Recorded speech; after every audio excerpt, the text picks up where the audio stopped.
Hello, and welcome to Digifabricators, the show where we learn how makers and artists use their computer driven tools for fun, art, and profit.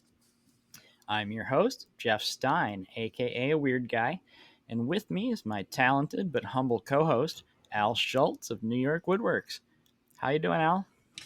I'm doing great. Good evening, sir. How are you? Oh, pretty good, pretty good. Weather's getting better, starting to feel like it might be spring. It's getting close. We got flowers popping and no snow. No, we had snow a few days ago, but it disappeared pretty quick. Nice, nice. Yeah, that's the.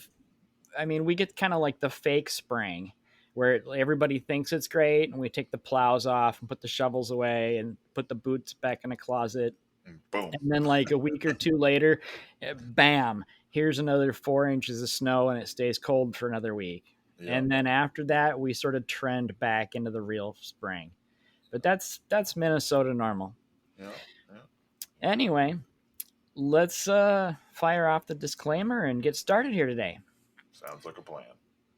So, even though we pretend to be experts on the internet, I would like to point out that neither of us have any actual training and are just guys winging it in our shops and learning as we go. All advice provided is based on our personal experience and possibly inaccurate assumptions and is worth exactly what you pay for it. If listening to this show causes you to take out a loan to buy new and expensive digital tools, you may tell your spouse that it was our fault, but do so at your own risk. So, this episode, we have a guest who makes full size Star Wars droids, prints the corner boxes of comic books, and his kids have a decked out Harry Potter bedroom, including a Chamber of Secrets closet. He's also personally responsible for getting the X-Men theme stuck in my head for the last week. Welcome, Grant from Dad Crafted. Hey guys, thanks for having me. Good evening, sir. How you doing? Not too bad. Sorry about the X-Men theme song. Well, it's okay. I've had worse shit stuck in my head, and I'm prone to earworms, so it doesn't take much, just something catchy. But I don't know what reel you had last week with an X-Men character on one of your 3D prints, but it stuck with me. Yeah, I had a couple X-Men, and then I did a Magneto too. I just threw the old X-Men '97 cartoon theme song in there. So Nice, nice. One of those got me. yeah, we've been doing Spider-Man and Daredevil recently too. So all the hits. So explain. Uh, I usually ask questions that I think people would want to hear, but this is legit. I don't understand the corner of a comic book thing. These are really cool looking. Explain what these are. Yeah, so corner boxes don't really exist anymore on today's comics, but back in the day when I read comic books, when Yeah. you went to the store and shop for comics, they were typically on like a spinner rack, it was the Yeah. circular rack where you'd have all the comics stacked behind each other. And when people thumbed through them, you could only see the top. So Marvel put in the upper left-hand corner, they had what they called the corner box, where they would put in, it's got the issue number and the month and everything, but they did like their own little piece of artwork. So all the Spider-Man comics had Spider-Man doing a pose, Daredevil, at Daredevil doing different poses. So one of my friends, and this is going back several years, probably like when I first got my first laser, a buddy of mine reached out and he was like, could you do one of these? He sent me a photo of one of the corner boxes, and I was like, brought me back to my comic book days as a kid. And I was like, yeah, I can do anything right now. Like I could make that on the laser easy. So that kind of got me into it. I made a couple things for him that he requested, and then, people saw him on social media, and then it kind of trickled down where other folks was like, can you make Hulk? Can you make Daredevil? And just, I kind of went in a spiral once I did the first one. Then I just started Googling got out like my old comic books and went through. I've still got a couple boxes of comics from when I was a kid, and got all those out and went and found a bunch of my favorites and kind of went crazy. And I've got like a wall in my basement now where I've probably got, like 15 of them that I made on the laser, and I hand paint them all and made them they're about like 18 inches by about 7.5 or 8 inches wide probably. And I just used like the 1/8 inch plywood, and they kind of layered them so that I'd have like, a backer and then the dude and the Marvel, the issue number and all that stuff just kind of Yeah. stacked on top of each other. That way you can Oh, spray paint the pieces and then stack them. Yep. yeah, So I yeah, would do yeah. like I I thought would these were mask. 3D printed. I'm sorry. This is cool. Yeah. Well, yeah. So I started all this on a laser when I Yeah. first got a Glowforge, and I get this question all the time. So like, here's my process in a nutshell on the laser. I would take the stuff you would buy through the Glowforge is like 20 by 12 that fits in there. And I got a roll of, I think it's 12-inch and it's like 100 feet masking tape that I get off Amazon. Yep. So I would just tape off one of those pieces of plywood, use a squeegee to make sure it's on there really good. Then you fire it on the laser. And then when it's done on the laser, I take it outside and I spray paint all the lines black. And then I peel the tape off and then I'd hand paint in between all the black lines. Nice. Okay. Very cool. Yeah. But you're printing them now, right?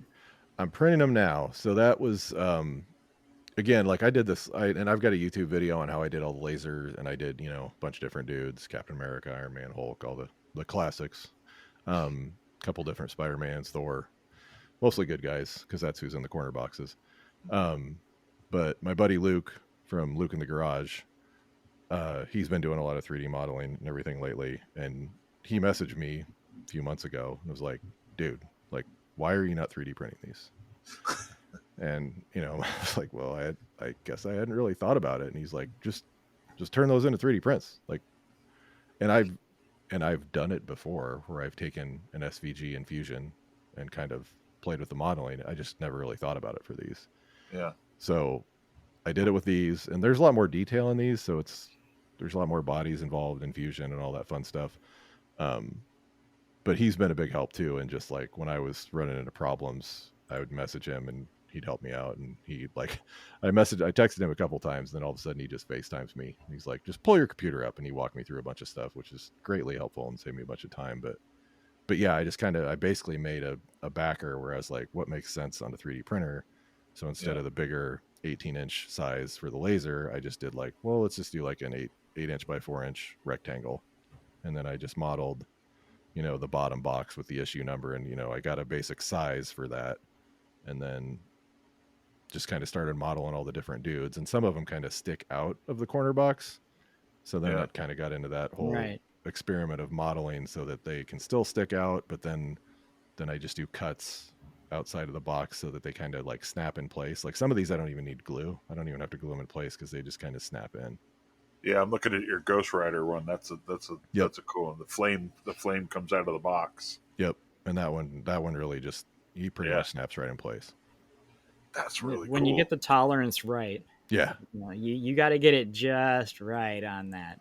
Yeah. And with my Hulk, that's the one thing I didn't do. And I've trying to snap him in a couple times. I've broken pieces off. But what I've found is if you go into fusion after you do your cuts, where you've got like the indents and the outer box, I don't know if I'm explaining that well, but like basically I just, I do an offset face of 0.05 millimeters. Okay. Like just barely anything. And then it pretty much just fits right in. So it's basically the same concept as an inlay on a cutting board. Yeah. Yeah. Probably. Interesting. Yeah. You need to shave a little extra off so the pieces fit inside of each other with, just a little bit of tolerance. Yeah. And I see you. I'm sorry. No, go ahead. And I see you even have you printed the mounting hole to hang it. Yeah. Right into the back of the. That was another one. I had no idea what I was doing. I pretty much just Googled that and found somebody that did it on YouTube. But yeah, I made a couple circles and connected them with lines, and then you just kind of, what did I do? Like 5 millimeters in that kind of keyhole shape, and then do an offset to make it so that it's got a 1 or 2 millimeter thickness around, so that you can kind of use a push pin or a screw head or whatever. They're so light. These things weigh like 3 ounces. Yeah. So I just, little thin brad nails is all I've got hanging them on the wall. But that's problem solving. I mean, that's what makes it interesting. Yeah. I'm going to probably do another round of like, I'm going to go back and remodel the backer to do like magnets.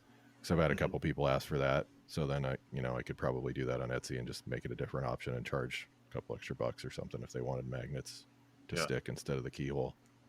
Right. Yeah. Well, the you can if you're going to do a lot of keyholes, you can model the keyhole in Fusion and save it as an object, and then so it would actually be the shape of the hole and the shape of the slot underneath would be the shape that you model. And then when you're in Bamboo and you click on add negative object, instead of just picking from the cubes and the squares and the cylinders, you can pick load object. So you could load the object and then load in the keyhole as a negative object, place it where you want, and it'll automatically keyhole anything at See, that point. I feel like I need to start taking notes, but I'm a total like I'm a total novice at all this. Like the fusion stuff is still Yeah. really, really new to me. Yeah. Like I said, Luke helped me a bunch of this. I bought Bob's course. I like to make stuff, Bob. Yep, that's how I His learned Fusion yeah, like I four bought his years ago. yep, I bought it probably 3 or 4 years ago. And it was one of those deals for the first 2 years at least where I bought it. I watched a bunch of the videos. I did, because he kind of walks you through like building a bookcase, right? Right, So right. I built that bookcase and everything, and learned parametric modeling and everything, and then I started to make my own project. There's a workbench right next to me that I modeled, but like I would do something like that, and then I wouldn't touch it again for a year. So then, Then you'd have to start over, yes, basically. but luckily, like Bob's course doesn't expire. Like if you buy it, you have Right, it right. forever. You just have to remember. I had to message him to reset my password, but but once I got back in, I was like, well, I don't need to watch all the videos. I just need to remember this part, and I had to go, rewatch several. Right, And that's what I like about his too, is that there's comments on all the videos too, and then you can right. usually see what people were questioning, and just like in general, his Discord, the Maker Alliance, right? I've been a part of that for probably like 4 or 5 years too, and that is an amazing resource. There are so many people on there that like anytime you have a problem with anything, I go to that Discord and just ask, and you will immediately have a bunch of people just like running to help you. So it's not like a Facebook group. No, no, No, not no. not people No. telling you that you're an idiot Yeah. and that You you don't did know it what you're wrong. doing. Why would you do that? Yeah. No, Why did you people that even get out of bed this morning? You're so stupid. yeah, like people that like go out of their way to help you and will be like, oh, this is already answered on this thread, and they just all automatically post a link that you can click and it'll have all the answers. Or they'll That's- like, I don't know, when I was doing, you mentioned my droids, so when I was trying to figure out, there's one right behind me, but not that this is a video podcast, but it is for me. but yeah, but when I was trying to figure out how to do Arduino and like code that thing and do all the wiring, I went to those guys and just started asking questions, and immediately like a couple of guys answered, and they're like, let's just start a separate chat, and they like created a separate chat group on Discord, and like we went through like they're like sending me pictures of like, this is what I wired up, and like I went to bed, the next morning I wake up and somebody's posted a video and he's like, here's how you do it, I got it to work. Like just had a That's full video on how he amazing. wired the whole thing up and everything. I was like, dude, this is amazing. Like before Did the you internet, sleep last night? how did anybody figure this out? Yeah. Well, somebody that's got the hardware that thinks that stuff is a lot of fun and has got some experience in it felt like there's a challenge they can throw themselves at. And, Yep. even if it's not their problem, it's like, whoa, that's an interesting problem. How can I solve that just for the fun of solving that and helping somebody out? I love the maker community. Oh yeah, it's It's been incredible. it's And it's that's good to have a support group with a bunch of variety of people. yeah, and like even with these the corner boxes that I've been doing, like I post these on Etsy, so I'm selling them on Etsy, and but I have people message me on Instagram, on Etsy, on Facebook, whatever, and like give me recommendations. Like, when are you going to do Doctor Doom? When are you going to do Magneto? When are you going to do so and so? And I'm kind of going by that, like on who I'm going to do next. And I had somebody reach out, like I did. I've got a couple different Spider-Mans, but one of them is like the traditional Todd McFarlane upside down Spider-Man hanging upside down. I was a big Yeah. Todd McFarlane fan growing up as a kid in my teen years, and I have all those old when he had his Spider-Man run and the old Amazing Spider-Man comics. But like when he had his run and he started Spider-Man #1, somebody messaged me and they're like, "Are you going to do the Platinum one?" And I was like, "What?" And I kind of thought about it for a minute. I was like, "Oh, like yeah, I have those." Like there's Spider-Man #1 that looks like the traditional Spider-Man costume, and then he did like a platinum version and a gold version. They're like collector's items where the background is totally black and all the webbing and everything is in gold, and then the corner box is also, it's just a black and gold Spider-Man or a platinum and gold Spider-Man. And I was like, Cool. well, I've already modeled it. Like all I have to do is go into Bamboo and just change the color and just Wow. click print, right? Yeah. So Right. I did, and it like there's one sitting here. I can show you this. You can post this later up. It's on my Instagram right now. This is what I realized That's posted the other cool. day, Yeah. but it's like Oh, all right. I was just looking at that. I was like, what is it's this? so wild how cool that looks. But Yeah. Yeah. but just like stuff like that, where this community, like they're just people that reach out and just give you ideas that, and again, Luke telling me to do this, like I probably never would have done all these. And Yeah. I like that Spider-Man hanging upside down. I've got an idea I want to try to flesh out with that particular image. You've seen the suspended prints, right? Where yeah, your parts are just hanging by the little strings that run yep. across. Yeah, I want to make a circular frame and then put the Spider-Man hanging down in the middle and have him suspended by the web coming out of his ass. Because I think that'd be fucking funny. I think it'd probably break in about 5 minutes, but if I can get some good footage shots of it before it breaks, I think it'd be worth the effort. Yeah. I haven't gotten to it yet. It's on my project maybe list. But, feel free to steal the idea. I mean, Yeah, those I I may haven't. not get around to it.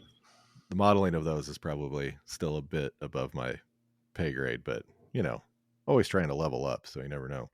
The threads are actually not too hard to model for the Yeah. suspended prints because you can literally just draw the threads and model them in. The only thing that makes it tricky is that you need to have,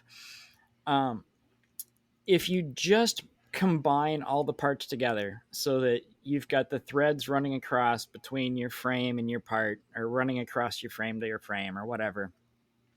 If you just do that, the way it'll slice it is that line across will go from the edge of the frame to the edge of the frame, and it's barely hanging on by a tenth of a millimeter connection there. So the only key to actually getting it so they're sturdy is that you model the thread at, say, 0.4 millimeters across, and then you model a hole that's 0.6 millimeters across.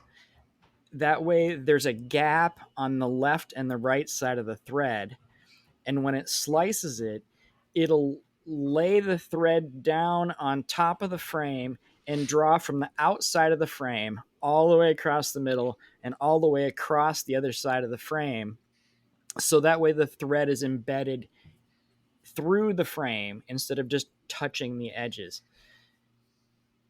Otherwise, you just model the threads as being your nozzle width, increments of your nozzle width wide, and increments of your layer height high. And then you just give it a little gap on the left and right sides. And that prevents the slicer from drawing it across the gap. It draws it across the frame, then across the gap, and then across the frame. So that way both ends are firmly anchored. Gives you a lot more support. Otherwise, you just model little rectangles that are 0.4 across and 0.2 high, and as long as you fucking need it, and they're just extra bodies and they just get printed. You're probably still above my pay grade with all Yeah. that, but Yeah. someday.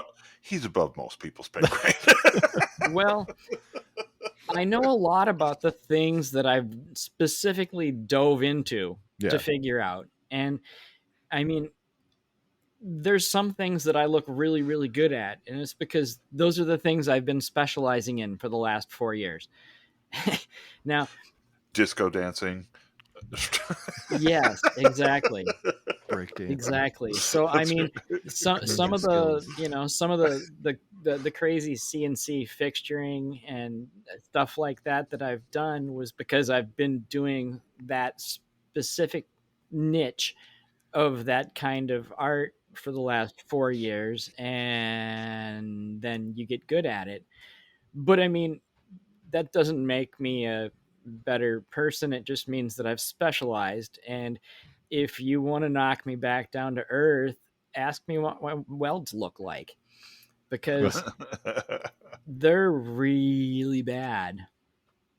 Well, that's But the thing about all this making is this, like, we're bad at everything when we start. And I don't know, I Yeah. was kind we of are. talking about some of this on my stories last night, where I'm in the process of making another droid right now, and I'm just like, and someday I do want to like design my own droids, and I do want to make, way more advanced stuff in Fusion and try to print my own thing.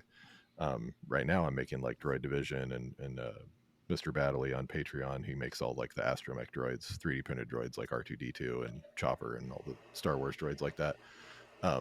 But just like making those and assembling those, printing all those and assembling, and like realizing how they designed these and how they do all the joinery of the droids, whether it be their, elbows and knees, or whether it be just like last night making driving myself nuts putting a foot drive together that's like an R2D2 foot that's inside. It's like the thing that's inside the shell that holds all the gears and the Hmm. wheels and all that, and it's like 15 different printed parts, and it's got gears and spindles, and just like the amount of thought that went into all that. And I never would have been able to dream this stuff up on my own, but now when you see it and do it on based on what other people have done, you kind of like, oh, that makes sense. And now I think about and just even things like the way that when they do assembly of putting two things together, like they've got like they put in tiny little slots in the model that when you're done and you print with no supports, and then you put in little um like 3 millimeter square nuts that are like M3 size, and you insert into those holes, and then when you put the other piece, then you take your M3 that's 15 millimeter, 20 millimeter, whatever, and you screw into that, and it'll go right through the hole and into that square nut, and the square nut fits so perfect into that slot. It's hard to say on a podcast. I don't know if that's making sense, but Yeah, like yeah. A the way they captured nut. design that Yeah. so that the square nut fits perfectly in there, that when you screw it in, the square nut Yeah. isn't moving, and then everything Right. just locks in. It's like, man, that's brilliant. Like I never would have thought of things like that. Yeah. But now jumping ahead to like how I want to design stuff for myself, totally gonna steal that idea. Yeah. Absolutely. Well, right. Dude, you steal like an artist. Yeah. Yeah. Well, that's kind of So what I'm doing with all these corner boxes and stuff too. That's the it, part where I feel a little weird. It's like, it's other people's art that I'm just kind of redoing, but yeah, but Yeah. nobody else is really doing this. you're not claiming that you designed the art. Oh no. Yeah, No. Right. you're paying homage to a time Yeah. And in I am, history. I mean, I do like redraw all these. Like that's the other Yeah. thing too, of like, I didn't just like download an SVG off Google. Like I do have so all of like the art that I've done on the laser and all these corner boxes and basically anything that I did with the Harry Potter bedroom, like I have Procreate on my iPad. So, and I Mhm. have an Apple Pencil, and I basically just I draw on that thing, Mhm. and I take those and then I convert them into SVGs and Inkscape, and then either bring them into Fusion or bring them onto the laser to do the cut and engrave lines and everything like that. So Mhm. there is a level to it, even though it's definitely inspired, if not inking of other art. So Yeah. So quick and dirty, like you've mentioned, lasers and 3D printers and all that. Quick and dirty introduction. Like, what are you running now? How'd you get started in digital? Did you like walk past a Radio Shack with a comic with a comic book and decide that this is what I want to do? yeah, well, I mean, like I feel like I miss. I say this all the time, but I Wow. still feel like Remember I Radio Shack? remember. Yeah, We've dated ourselves those were the Yeah, days. Yeah, now yeah, it's just yeah, Amazon when you want back when things like that. Kmart was around. yeah. with the blue light special. Yep. Yeah. But no, and back like when I, used to have to go to comic book stores and sift through the spinner rack. Yeah. But no, I always wanted to be like a comic book artist as a kid, and then I was never. I don't think I was ever good enough. I still would have loved to go to school for it just to try Mhm. it, but that didn't work out. But whatever. But like, I can take a picture and look at it, and I can totally like replicate it. Just like have it off to the side and draw on my piece of paper and make it look almost identical to the thing I'm looking at. I'm really good at that. But like me taking just my own brain and trying to do my own Spider-Man pose or whatever, I was never. I was good, but I was not great, Mhm. but not good enough to do like what the Todd McFarlanes and all those people of the world do.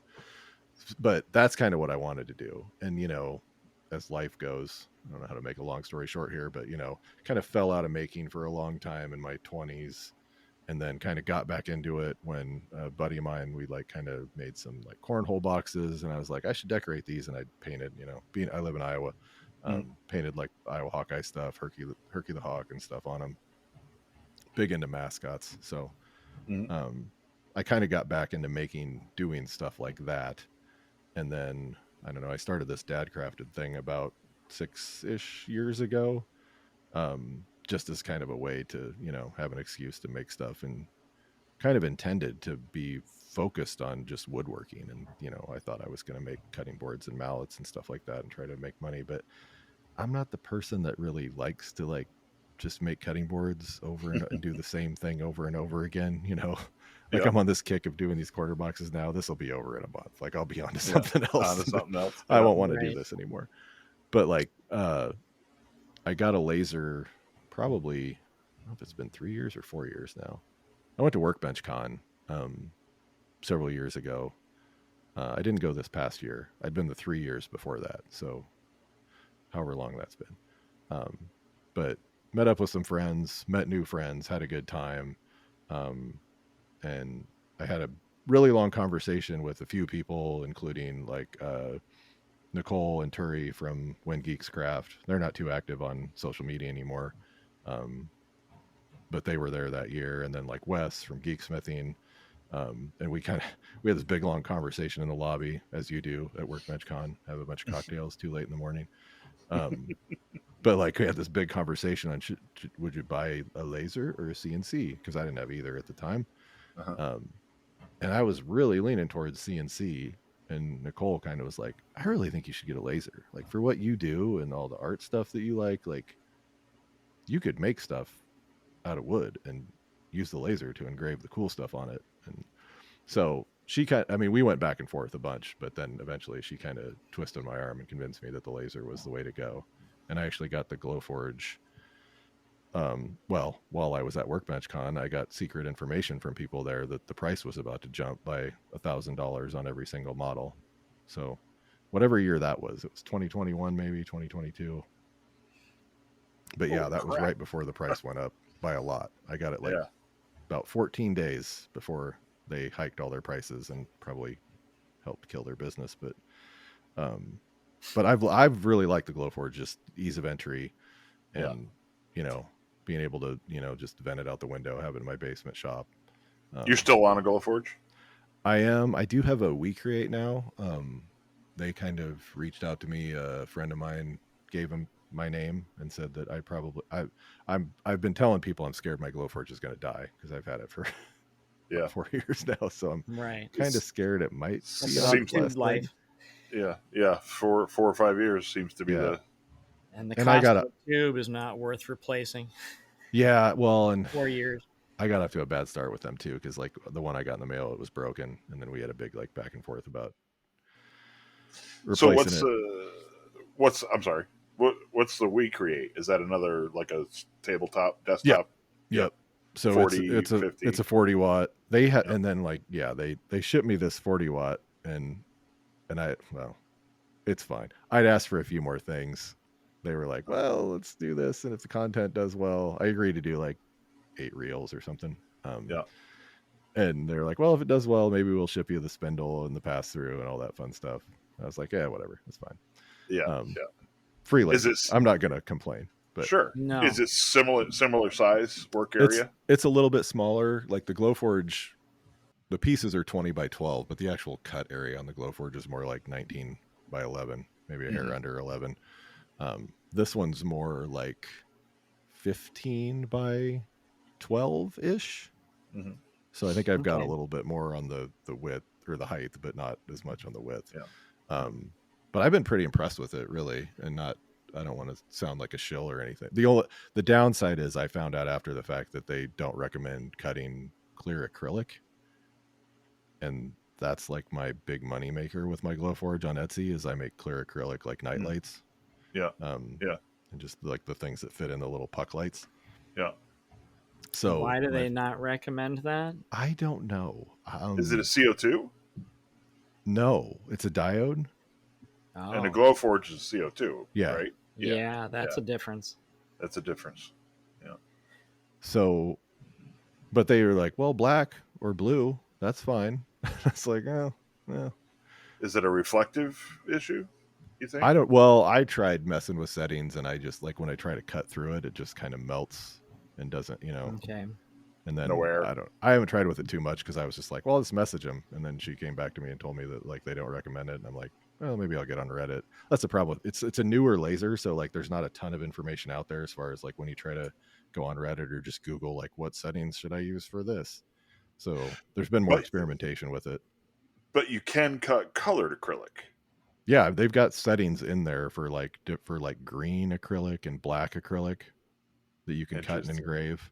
That's got to be a But wavelength thing yeah, and on again, a diode. I'm sure if Yeah. I play with it more, there's more because they said that they can cut through that acrylic with like up to, I think she said 15 millimeters with one pass. Like that seems like that's a typo, right? Like, I don't have my gauge. 15 millimeters sounds like a lot. well, I mean, like my acrylic for the night lights is like 3, right? Yeah. It's like 1/8 inch. So Yeah, that seems like a lot. No, but it's that's way. I mean, I use the Glowforge for, like you mentioned the Harry Potter closet, like all these corner boxes. Like I use the Glowforge for all kinds of stuff like that, and That's 15 millimeter. that's that's got to be That's half inch. yeah. Maybe she meant 1.5. Oh, I got a damn gauge right here, dumbass. But like like I said, the big money maker with that Glowforge for me for Etsy has just been those nightlight things. And if I can't do that, I was like, maybe I need to find something else. But so far it's been good. And I've got my neighbor's a realtor, so I do some things for her as far as, and then some of her other realtor friends, she's given them my name. So I do a lot of like, they'll go buy like a cutting board from TJ Maxx for $10 and then bring it over here and like, can you engrave this person's name on it? And Oh, see, I tried to do this years ago. Contacted several realtors, yeah, and I don't know, something about this area I live in. Like there's so much money here, but nobody's spending it. You know what I mean? that's Like funny. everybody's like, yeah. I literally not the realtor thing, but I approached a local cabinet maker and just introduced myself with that maker mind, that we were talking about at the beginning of the show where everybody helps everybody. So I introduced myself, said, so and so, I'm literally right around the corner. I got a large format CNC. If you ever run into trouble or need help on a project, I'm happy to, help you out. And he just kind of smiled and shook my hand and said, thanks, but I'm not in business to make people money. And I was like, wow, that's really weird because that's exactly why I'm in business. So it's like there's just it's weird that Yeah, doesn't want you to help can't. anybody but yourself. Nobody wants Yeah. to. So I was like, okay. I said I didn't say thank you very much, but I did say very much to you. Yeah. But the cutting boards and the like coasters, for realtors. Like I try to sell them on. I've approached restaurants for like bread serving boards and stuff like that. We've got a lot of high end eateries around here. Nothing. Nobody. I did some brewery taps, Yeah. for there was like a season, like a year that breweries were going gangbusters, and I've got tap handles on the ceiling up here, that I carved, Yeah. but Yeah, finding that niche. That's why I was like, I'm really happy for you that you found like the corner boxes and things like that on Etsy, because I haven't had any luck there either. You know, Yeah. I most mean, I kind most of of, my. Sorry, go ahead. no, oh, I was to say, I stumbled upon like the nightlight thing. Yeah, I don't remember the first time that I thought of that idea, but my brother and um, my brother runs there's a long story about him too, but he runs a haunted house in Winterset, Iowa. It's like just southwest of Des nice. Moines. It's called Zombie Hollow. Everybody go follow them.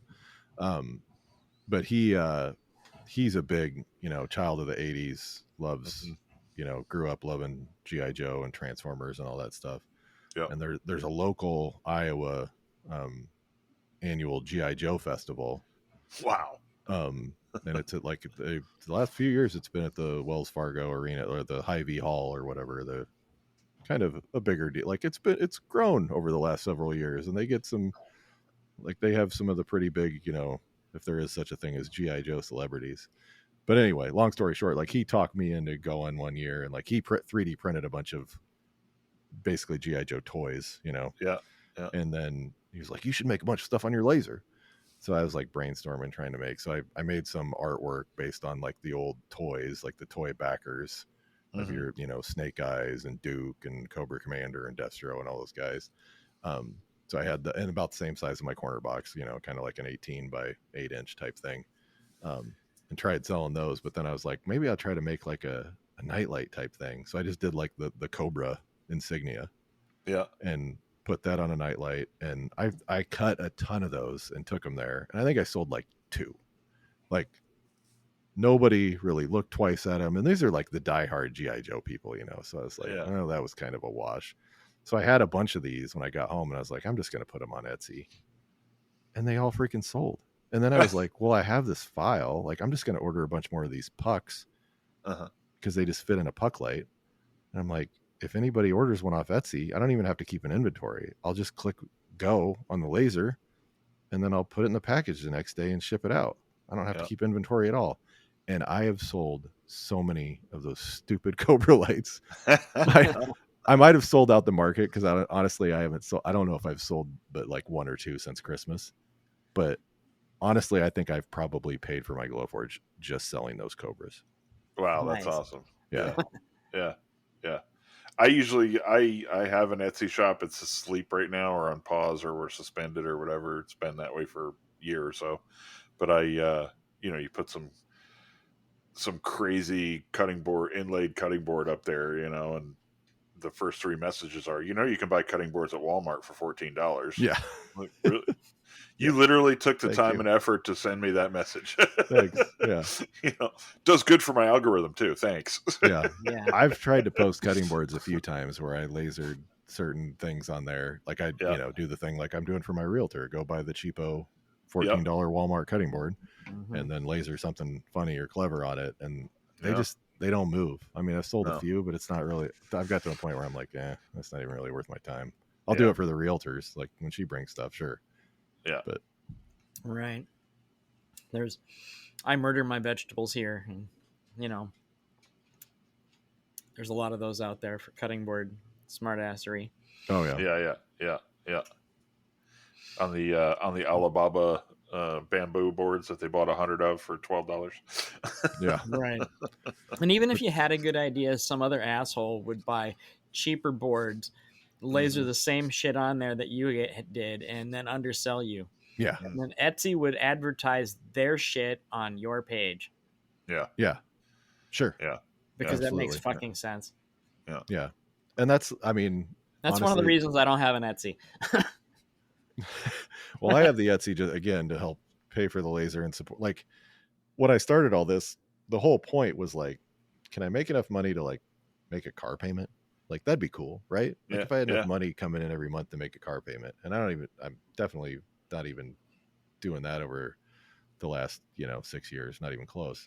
I've done better the last year, and these corner box things are doing pretty well. But I could get a Disney cease and desist letter any moment. So I was gonna say, you never you never know. But I the keep mouse, getting people mouse, ask me of please. like, are you going to release these files? Like, are you going to release these files for me to print? And I'm like, I don't want to gatekeep, but at the same time, I'm like, this is like paying for my hobby. Like I'm probably going to buy another 3D printer from the money that I'm Nice. making from this. And I Nice. really like Right. that new bamboo printer. I'm not making that much money yet, but like, I don't know. Part of me is like, do I do a Patreon? Should I do a Patreon and just put them on there? And if people Keep want to them pay Because I mean, $5, the lawyers won't find them on a Patreon. yeah, Yeah. exactly. You know, Yeah. Because I mean, I've been, I'm a Patreon of several other creators. I was a Patreon of, Galactic Armory for a long time that do all the Star Wars helmets, and they do all kinds of other like Halo and other video games that I don't play or care about. I'm not a Patreon anymore because they don't do any Star Wars stuff anymore. It's all video games I don't play. But like they had like every Star Wars helmet, and I kind of thought like, how doesn't Disney come after you guys? And they've got like 9 or 10,000 Patreons, and it's one level. It's like $15 a month. Like, nice. man, that is Yeah, like because I got an fun. email. I got an email for putting a Mickey Mouse fireman on a growth chart ruler on an Instagram post. That's crazy. And I got an auto takedown from an Etsy post on a Harry Potter thing once on my Mhm. laser Mhm. because I Nice. said the words Harry Potter, and I was like, go search Harry Potter on Etsy and see how many thousand things pop up that are obviously not Warner Brothers trade. Like, Tens of And you thousands. had a how does problem with this work? mine just Yeah, because. this thing that's never had a sale that you Right. took down the first day. Like, come on. Yeah, I have a wanted wizard poster file up there that doesn't say anything about Harry Potter, but that's probably why I've only sold like a handful in 2 years or whatever. So It's because they haven't found them because it doesn't say Potter on it. yeah, Mhm. exactly. Yeah. So you have lasers, 2 lasers now, Yep. diode and a CO2. 3D printer is a bamboo. I'm assuming you Yeah, said. I've got 2 bamboos. I have the A1 with AMS, the multicolor printing. I have a P1P, and I've had that P1P for a year and a half now, almost 2 years. I got the AMS last summer for the P1P. And that thing is a freaking workhorse. Like I have run that printer nonstop. Like the amount of filament, I did my taxes the last couple weeks, and the amount of Amazon orders I have I buy Elegoo filament. Like all my stuff that I make, I paint. Like until I Yeah. started doing this corner box stuff, I just buy black filament or white filament because I prime and paint everything, so I don't care. And Yeah. Elegoo would sell their filament like they'd have deals all the time where you get a 4-pack for $42 or $41, and I'm like, I bought a okay, 4-pack for $42 about a week and a half ago, but I think normal price is $48. yep. But yeah, it does go on sale for $42 from time to time. But yeah, the amount of filament I bought last year, it's obscene. Like I'm almost like embarrassed about. But I have several droids to account for, and I'm someday going to have the YouTube videos out on how I made those, and hopefully that will help make How some many of that back. how many rolls of filament go into that droid standing behind you there? Oh, okay. So I have a behind me for the people that are just listening, which is everyone but you two. He is taller than me. I'm 6'2.5". He's about 6'4". He's a B1 battle droid from Episode 1, Phantom Menace, and many other Star Wars properties. But he is, I want to say, 12 rolls of filament. That's amazing. It might be more than that, depending on if you print more infill or more walls. Yeah. I've learned a lot too about make sure your walls matter more than your infill and don't mess around with that. But yeah, I have 2 of him that are full size now that stand up, and he moves. I did the animatronics and learned Arduino and stuff, so his head moves back and forth and up and down.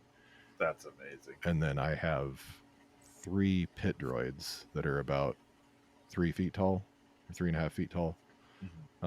Actually, he's probably bigger than that. Looking at him over there, he might be 4 feet tall. But I have 3 of those.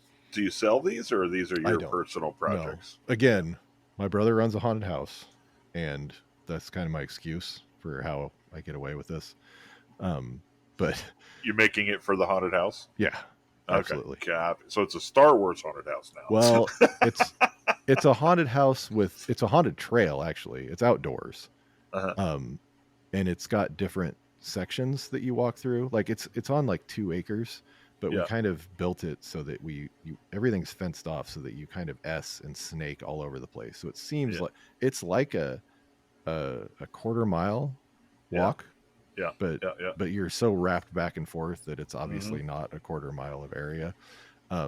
But we have like there's like a witch area and there's a scarecrow area and then there's a Stranger Things area and then we made a Star Wars area because Yeah, originally like he's been open 2 years, and the first year like he lost money because he had to spend a ton of money on infrastructure and the amount of my god the electrical alone was probably a third of his budget to run because everything's well lit. It's at night, so everything's got to be lit up. The trail's lit up. yeah, Um, but then like the amount of fence posts and concrete to put the fence posts in and all that fun stuff to do all that fencing, it's a lot. But we have all this Star Wars. Like we're both big Star Wars nerds. So I was like, dude, like we have to do a Star Wars area. We'll just call it Smuggler's Alley or something like that. We won't right. reference Star Wars, but we'll just put all our crap out there. Yeah, yeah, So Right. and some of it's probably delicate crap, not weatherproof. So we built a couple like shacks that have metal roofs that are weatherproof ish, yeah, not yeah, hurricane proof, but if it rains, whatever, they'll stay dry and it's fine. If we knew the weather was going to be bad, then we just haul them into his shop, yeah. and he's got a mega shop at his place. So, but yeah, he 3D prints as well. So he's got a full size 7 feet tall IG 11 droid, and I've got these guys now. I've got 3 of the pit droids. These 2 dudes. We both bought the stormtroopers from Home Depot this year, the full size stormtroopers, the Christmas ones that talk. We're gonna rip the guts out of those and make them take away the Christmas stuff and make them say more Star Warsy stuff. Um, and Or then, something inappropriate. Yeah. or Yeah. yes, probably that. At least for the real, and then reprogram Yeah. it for the kids later. And then we're gonna have. I'm working on this astromech droid now, and I'm planning a second one before October, and then hopefully before Andor, which is only 2 weeks away now, um, I'm gonna have a full size K2SO droid. So, and he's 7 feet tall. He's What's huge. Andor? What's Andor? I'm so Ow. sorry. I'm so Ow. sorry. I don't own Oh, a 3D printer either, so oh, geez. if we're gonna throw shade, you might as well get Okay. it all. Did you ever watch Rogue One? No, No. no. Okay. Well, Rogue One was a Disney movie that came out several years ago, and it was the story of before the first Star Wars, how Oh, they how yes. they I'm sorry. Yeah, how they young. stole the Death Star plans. Okay, got that. So that's Yes, what that movie is. I did see that. And Yes, that's when they introduced K2SO, who's the big black droid that's 7 feet tall and is a smartass. got it. Got it. Got it. And he's like my favorite Star Wars droid. And there's guys at Droid Division that sell on Etsy. You can buy the files for him, and he is huge. And he is. I am tracking the filament as I go, and I am probably getting close to 20 rolls of filament. I bet Jesus Christ. Wow. he's huge. Like his feet are probably like size 13 or 14, like shoe. Like And he's huge. What's the print area? So, like, how many pieces is this? Oh, a lot. Like 100. yeah, hundreds for Yeah. sure. The Yeah. base alone, I think, he's got a base that you can stand him on. You Uh-huh. don't have to print the base; like he will stand up on his own. Right. But I'm printing the base because we're going to put him at my brother's, and I don't want some idiot knocking him over. And you run like basically metal conduit through his legs and through his shoulders and stuff. That kind of the Give him a pieces for wire his arms frame. and legs Yeah. will slide over those, and that helps sturdy him up. And we'll have him like cable strapped to a wall so that somebody can't like yank him over. But yeah, that base alone was probably 3 rolls of filament, I think. I can't. And it's a You know. diameter of, it's like 3 feet diameter. It's incredible though. Yeah. I mean, it's Yeah. amazing. The Yeah. guys that Yeah. do these, I love it. The Droid Division files are so The, cool. the other part that really impresses me, I mean, I've never been really fond of paint. Paint never really agrees very well with me. I don't have good luck with it, or I just haven't earned good skill with it, or I haven't bought good paint. Those are all good excuses for being bad at something. But I print stuff with the AMS, and when it comes off in blue and red and yellow, that's what you fucking get. I mean, their aftercare for me is breaking off the damn supports, gluing the pieces together if necessary, doing a little bit of trimming here and there, and then setting it down on the damn table. Yep. So what impresses the hell out of me is when you take 120 pieces of a droid and then you put it together and then you like bondo the seams and you sand that shit down and then you paint it, and then if you go the extra distance to freaking do the weathering and shit to make it look like it's not a brand new pit droid off the factory, that this son of a bitch just came in out of a tour of duty, you know? Yeah. And that just blows my mind how you can go from all the pieces up to something that is fully coherent piece with no part lines, and it looks like it's been wandering around in service for 6 years and getting beat up. Well, that's like the easy part though. Like honestly, that's the cool thing about making Star Wars droids is that they're supposed to look gnarly and grimy. So like Yeah. if I don't have my Bondo perfect, it doesn't matter. Right. It kind of looks normal, like it looks in universe because It just it's looks all abused. yeah, it looks Yeah. abused Yeah. and it looks like somebody re-welded it together, and that's kind of part of the appeal. I love distressing anything. Yeah. Yeah, and actually, so the dude, the B2 droid behind me, when I made Yeah. those guys, I did, I didn't sand every part, but like his head and his torso, I kind of, those are the parts that most people look at. I wanted, but like his fingers and all that, I didn't bother with that. But like, I I primed him, sand, paint, and then when I do the paint, I just picked like a beige, whatever, Rust-Oleum spray paint, and then I just covered him in wood stain. I just Yeah. used regular Nice. walnut wood stain, wiped it on just like you would wood, let it sit for a Yeah. few minutes, wipe it away, but not wipe it away as much, just kind of Right. rub in Right. random patterns and swirls and Kind of leave stuff. a little. And he looks totally weathered. And then I just do like a spray poly, just give him a couple Yeah. coats of that. And perfect. He can stay out in the rain and looks great. Hey, Kohler has made billions of dollars with that hand rubbed bronze finish Yeah. that you just did to your droid. Yeah. Wood stain on a 3D print. It works. We do it on Yeah. skulls all the time too. Like when we Yeah. make skulls at my brother's haunt, just I use was wood I was stain on them. just so yeah. I'm looking at this. This stranger's helmet is really cool. Yeah, Yeah, like that thing looks like just straight evil. that was fun. Yeah. And again, that And- was a Galactic Armory file too. Okay. So you do skeletons and skulls and monsters 3D Yeah. also for Yep. the haunted house or trail. Yeah, yeah. I mean, he does a little bit of everything, and I help. I help sparingly. He's 4 years older than I am, but he has like the energy of a teenage or a 7-year-old, really. He's like, Mainlining marshmallows. yeah, he's like nonstop. He's go juice all the time. But he will make. He did some like so. We did an organist last year. So think of like the Haunted Mansion. He's a big fan of Disney, big Haunted Mansion ride fan. But there's an organist in there, and he found like the pictures of the people had taken of the organist's head. Well, then he used those pictures to model it himself out of clay. So he took like your, what is it, like a styrofoam head that you can buy from Walmart for a few dollars, like a mannequin head that's made of styrofoam. He took Yeah. that, covered it in aluminum foil, and then used modeling clay around all that, and then he totally modeled it to look like that dude, and it looked pretty freaking good. Like he brought it over to my house and was like, look at this thing. And then because again, 3D DIY Dave twisted my arm or convinced me this was awesome, I bought my own 3D scanner a few years ago, and I've barely used it. I should use this thing way more, but I was like, we need to scan this head that you've modeled, and then we'll just 3D print it, and we can make a bunch of them.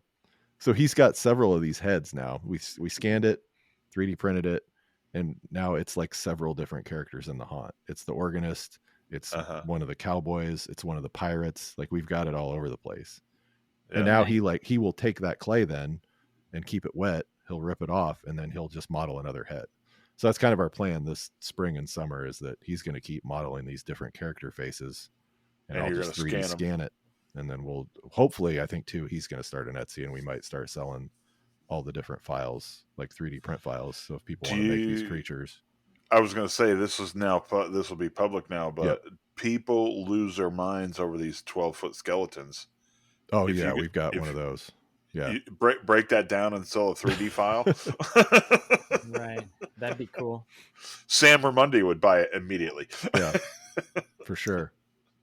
So what's your experience with the scanner? How do you feel about that? Does it work really well? Is the software pretty solid, or does it leave holes and shit that you The gotta soft fill? Or okay, so this kind of like what I said about Fusion before. Like, I don't use this a bunch, so every time I do use it, I've got to like relearn the software.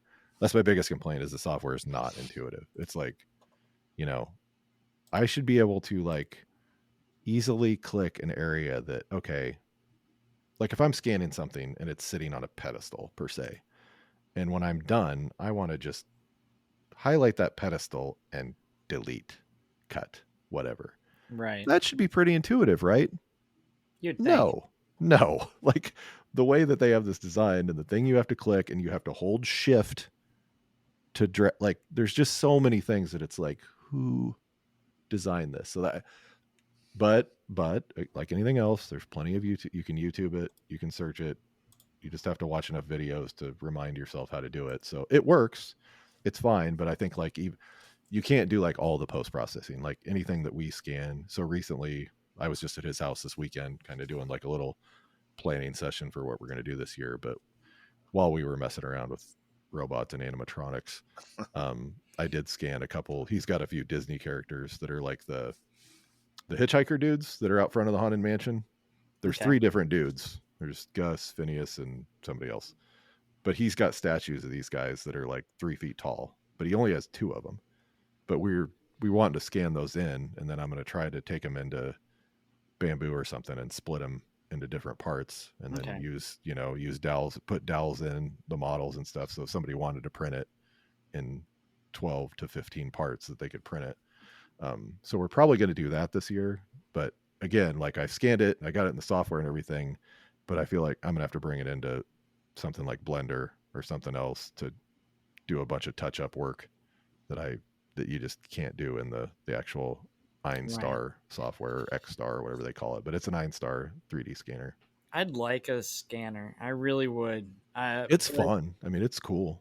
I just, for as often as I'm going to use it, and as much money as I'm not going to make by having one, Yeah, I have not made my I money back for mine. well, I haven't made money back from anything because I don't manage to sell anything to anybody for any kind of money. And so I Uh, would just, I mean, the cost of the scanners is starting to drop. I think there's a bunch more brands coming out, and with the more brands there are, the more competition and the prices drop, and people figure yeah, out how to redo the components and stuff so they work better and cheaper. And they're getting down to the point where I can almost justify throwing hobby money at it.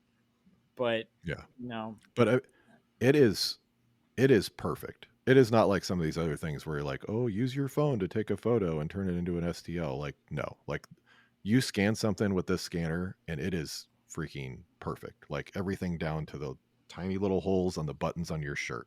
Like nice. Wow. it is Wow. crazy the amount of detail that these things can do. And we did that, like I said, we did one of these dudes, it's the hitchhiker guy, and I tried to bring it into Bamboo right off the bat, and it's the full size. So Bamboo is trying to open this thing that's a 3.5 foot tall dude. Like when Nice. it finally opened, it's like this huge thing. I'm like, maybe we need to rethink how I'm gonna You try use a to little slice this red thing warning apart. down in the corner. It Yep. says object Yeah. has exceeded Does plate not size. does not fit. Does not fit. It's like, we know what printer you have. But yeah, the amount of detail, like when Dave scanned me with this thing, because I think it's the one I have is the same one he got, because when he was there, I met him at I think we were talking about this before we hit record, but I met Dave at, I mean, I'd met him online and stuff, but I met him in person, um, there was a Chicago maker meetup, and this is going back a few years, but he was there, and Luke in the Garage and Nick Birchtold showed up, and he brought his 3D scanner, and he when he showed up, he was like, he told everybody he was going to scan him for the Maker Scan project that he does, where he scans everybody, does a full body scan. Um, and but he said, he was like, can you guys like not shoot any video or share any stories of me doing this, because this is like their new scanner that they've given me, and they're not launching it until next week, and I have an NDA, and I can't like be seen with this thing. So like everybody had to like do a vow of secrecy that they weren't going to share a story. I'm pretty sure some people broke that. But yeah, he told me, he was like, well, it's going to be, I might have these numbers wrong, but I think it was like going to be priced at over $1,000 for this thing. But like the initial, if you bought it the first few days, you could get it for like 800. So I'm pretty sure I paid like $800 for that thing. That was probably unnecessary because I have not used it enough to justify. Are they still at that price point? I don't even know. Yeah.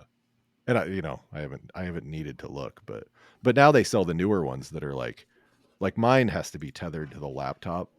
Like there's all these cords, like it's a cumbersome thing. But now they have this new one that's a Vega or Veo or it's something like that. That's like a totally wireless Bluetooth thing that you don't, and it's smaller, more compact. Like you don't have to have it hooked up to your laptop, and it'll just Bluetooth right to the machine. Beautiful. Yeah, once we get down to $200-300 for something like that, that's probably where I'm going to be able to jump in. But until then, I just can't justify throwing the money at something that I can't even pretend I need this. I just want one. Yeah, exactly. Like right. When I got it, the whole intention was like, I was like, I just want to scan my kids and make action figures of them. Oh, that was the only reason I bought it. Did you do that? No, I still have not done that. You still haven't done that? No. Oh man, you should have done. It's on the list. Years. Yeah. You've had years. I get distracted. I get distracted by these other things. You're too busy doing stuff like making their entire bedroom into a Harry Potter Great Hall. Yep, and that's not even done. So that's not even done. No. What the hell haven't you done to that room yet? You've done a lot to that. Why don't you tell people what you've done to that damn room, and then maybe you can try to squeeze in what you haven't done. And start with the door. Well, that was the most recent one though. So we started by ripping everything out, and then we painted all the walls to look like stone, so it looks like a castle. Yeah. And we repaint their beds were like white IKEA beds, so we repainted those to look like wood, so they look like old gnarly wood now. And we did the ceiling as the storm cloud ceiling. So, and that's kind of like my first to delve into content creation. That was kind of like my first experience of like going semi-viral, because I had, at the time, I probably had like 300 followers on Facebook. Like, I mean, I was a little bit better on Instagram, but like I had like nothing on Facebook, and I never put any effort into Facebook. I just I would post a reel or whatever to Instagram, cross post or copy and paste, and maybe pick a different song. I think at the time I started picking different songs on Facebook just because I was like, let's see if this works. But when I did the ceiling, I put up poster board first, but not like, I bought like the Hobby Lobby poster board that's like basically like paper, but they're the bigger sheets, poster board size, but thinner than poster board. I bought all that and I stapled it up because I was like, what you do is you spray glue, and then you take polyfill that you would use for pillows or stuffed animals, and you just take globs of that and you put it on the spray glue. Well, first you put up the lights, you do like a LED strip light and glue that to the ceiling. Then you do the spray glue, then you put up the polyfill, and it looks like clouds. And then you can do lighting effects and make it look like lightning, or make it do rainbow effects, whatever. But I did a reel that was basically just me doing the poster board part. And I did a voiceover and I explained what I was doing. Like, we're going to do a storm cloud ceiling, but I don't want to like tear glue off of my ceiling if I ever want to take this down. So we're putting up some paper first. And the amount of people on Facebook that told me, like, why don't you just do a skim? Like, they thought I was like getting rid of my popcorn ceiling or something. But I got so many comments calling me an idiot, calling me a moron, Yeah. that just like didn't have any idea what I was Were you- doing, even though I literally said what I was doing. Yeah. And I think that video did like 600 or 700,000 views. And I went from Yeah. 300 followers to like 3,000 in a week just because of these people ripping on. Apparently, other people liked it. I mean, it was getting likes and stuff too. But then that kind of catapulted some other reels where I did the lights and it kind of took off. The other hack I would say is my brother and I did a Stranger Things tree that we did animatronics in and tried to figure out pneumatics and all that stuff. We made it out. We made it out the frame out of wood, but we covered it in chicken wire, and then we covered that in Saran wrap, and then we covered that in spray foam, just cans of spray foam. People really hate when you use spray foam. They will let you know that you Really? are killing the environment and that you're an idiot, that you should have bought a frost pack, that you can buy that in bulk. Like the amount of comments that we got for using spray foam, insane. But yeah, that was another one that like a couple months later did another like 500,000 views just from people wondering why we were wrapping a bunch of wood in chicken wire and then why we were using spray foam. But anyway, I That, got way off track on the Harry Potter room, but yeah. No, no, yeah, no. but that is one of the keys to sending your shit to viral Yeah. Piss people is to off. piss people off. These were totally unintentional though. If Like you I don't get even I was if so shocked people that are people were angry, outraged. oh, I know, I know. I mean, it's the dumbest little shit that you do, and people get outraged by the things that you wouldn't even expect. Yeah. And it's the dumb little shit, and everybody gets pissed off about it, and then they start commenting and rage hating on it, and then suddenly you've got a million views on something. Yep. That's I'll let you get back to it, but yeah, No, that's where the things go viral. Is you got to I piss people off. I That's just wish the I would key. have got a million views on some of the other Harry Potter stuff, but yeah, it was the only stuff that I accidentally tricked people into think I was stapling poster board to my ceiling as an actual finish. Uh, but but no, then we did a secret door. So I have we took out their closet door. They have a walk-in closet in their bedroom, and Yeah. we basically made it into the Chamber of Secrets where we put in inside. We painted the whole thing green, even the ceiling like really dark green, and then we did a wall mural that's got the Marauders map on it. Put in lights, put in snakeheads, put in Salazar Slytherin's sculpture head, and then the door is a Murphy door. So it's a bookshelf. It looks like a total built-in from the outside, but then we've got a latch where you pull the book and the Is door this swings did open. you design this, or is this a kit you buy? No, I designed it. Yeah. Yeah, yeah, yeah. I looked into the kits and everything, but then I was just like, I watched Bob. I like to make stuff. Yeah. He's got a video on how he did his. I pretty much Yeah. watched that, and Yeah. I used his fusion course to figure out how to do the modeling. And I modeled the actual bookshelf that I was going to build, and then I modeled the actual door frame to specs, and then made sure it was going to open. And Yeah. dude, you want to talk about sweating bullets? Like the day we opened that door, the first, like when we installed the door, I had a buddy of mine come over and help me, and when we screwed that thing in and then closed it for the first time, like I'm talking like a Tolerance. 16th, like Yeah. it clears like Yeah. barely. Yeah. I was Yeah. but yeah, once I put the trim around it, like I've got video somewhere on my Instagram where I pan across and you can't really tell the difference between the trim and the door. Like it's so No, tight it's that it's that's one of the things that definitely- I it's pat it's myself on getting the back. door. Yeah, I actually we're actually repainting our living room right. Well, we're in the process of repainting the entire house, little at a time. But in the living room, we have our bathroom door, our basement door, and then the hallway opening that goes down the hallway to the master. But I really want to get rid of that basement door and put and make a more adult version, you know, because we don't have kids at home anymore or anything. But I could do it shallower, you know, and maybe even taper it in a little bit so it swings a little better. Is an adult version like a sex dungeon or? Yeah. No, like it'll have bourbon on it instead of. that okay, that makes more sense. I'm with you. Just checking. No, I mean, adult means a lot of things to a lot of people. It's fair. Clarify. Yeah, it's fair, and don't think I haven't already asked the boss if that could be it, and the answer is no. Right. Yeah. Well, everybody says to me like, "What are you gonna? Your kids are gonna be, my kids are 11, they're gonna be 12 here in a couple months. It's like, what are you gonna do when your kids don't want a Harry Potter room anymore? I'm like, I'm gonna move in. The Yeah. This Hello. room's awesome. Trade Like, bedrooms with them. yeah, You, they can have you the big don't one. I don't care. They you can don't have the think I big one, and if my wife doesn't like it, they can share it with her. Yeah, exactly. you don't think I built it for them, do Yeah, you? this is great. My only Exactly. regret is I didn't do this crap sooner. Like, Yeah. Yeah. So are you into are you on a CNC at all? no, I'm not. Again, like going back to there, I was on the fence between the laser and the CNC, and the lasers totally worked out. I just don't Nice. know what I would do with the CNC, and for all the stuff that I have lined up and the stuff that I do. Mhm. I mean, I want one, and I've got the space in my shop outside. Um, I'm fortunate enough that I have.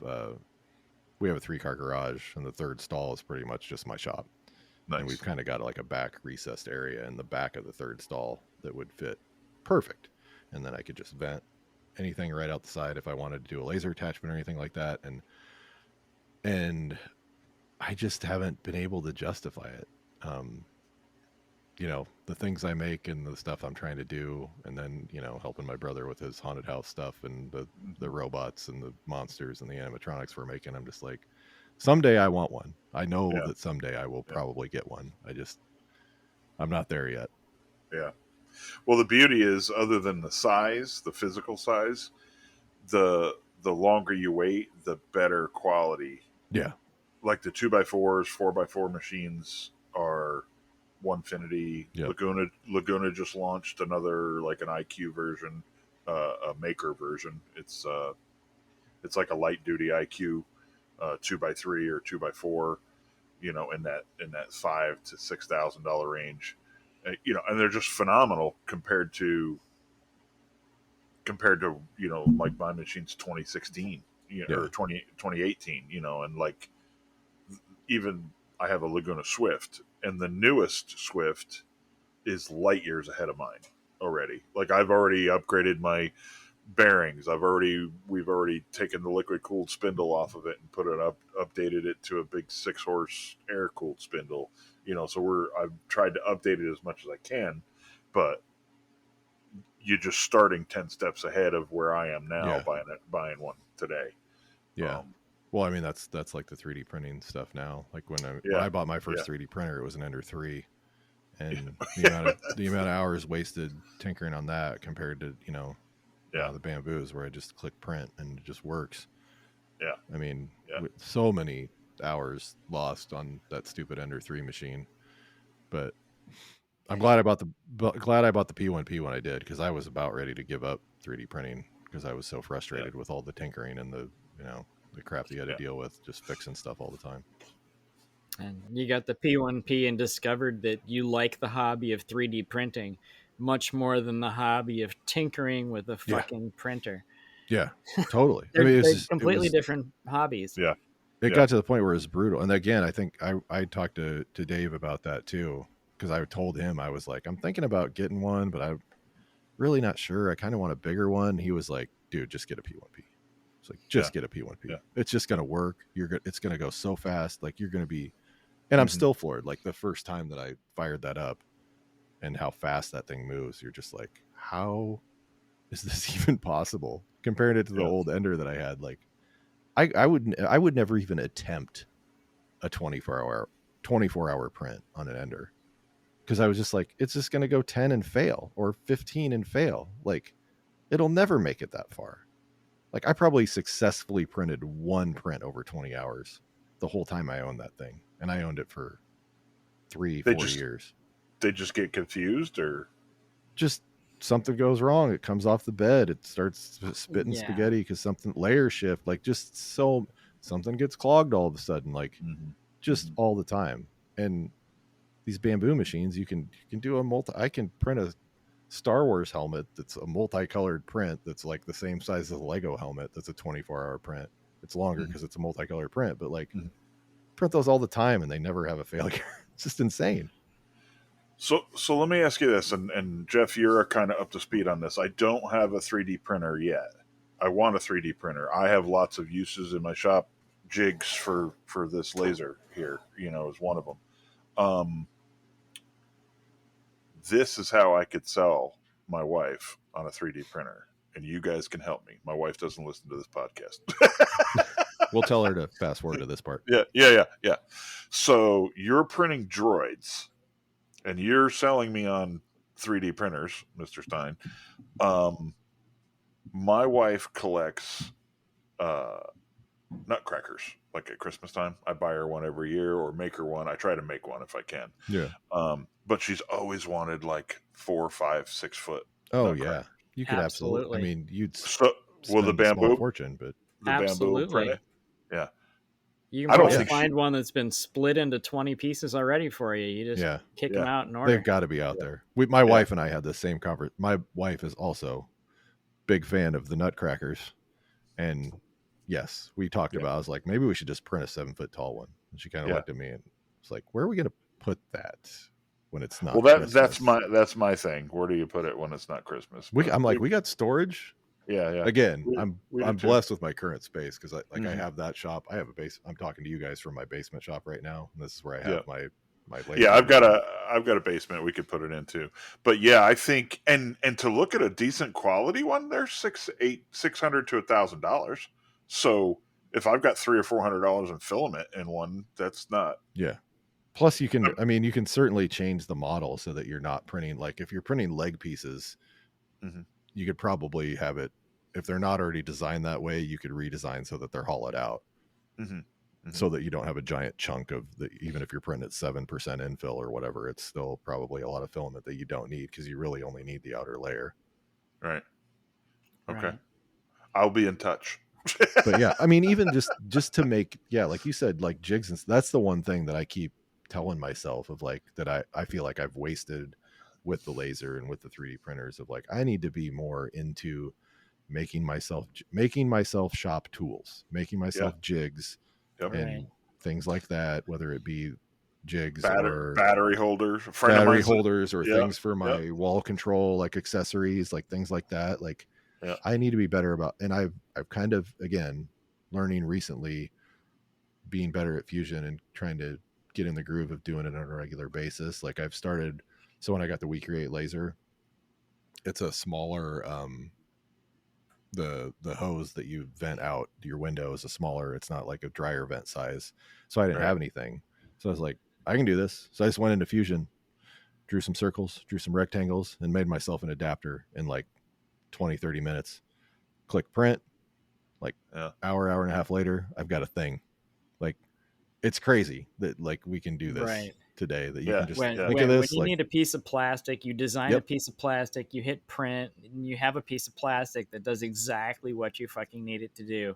Exactly. And I don't have to wait on Amazon to ship it a few days and pay like $15 for it. Like that's probably like 50 cents worth of filament, if that. Right. I've got a list of stuff now that like I'm just gonna, and sooner or later I'm gonna be able to tell the wife I need this piece of equipment. You know, I have an ongoing list of things of like these are shop tools you should try to make. And once I get it long enough, like I feel like that could be probably a YouTube video that I would try to make. Trying to think of things like that to use the tools that I could turn into YouTube videos for. Yeah, that grid system that Mary Lou has been using. Gridfinity. Gridfinity. Awesome. Like all these draws would be full of that.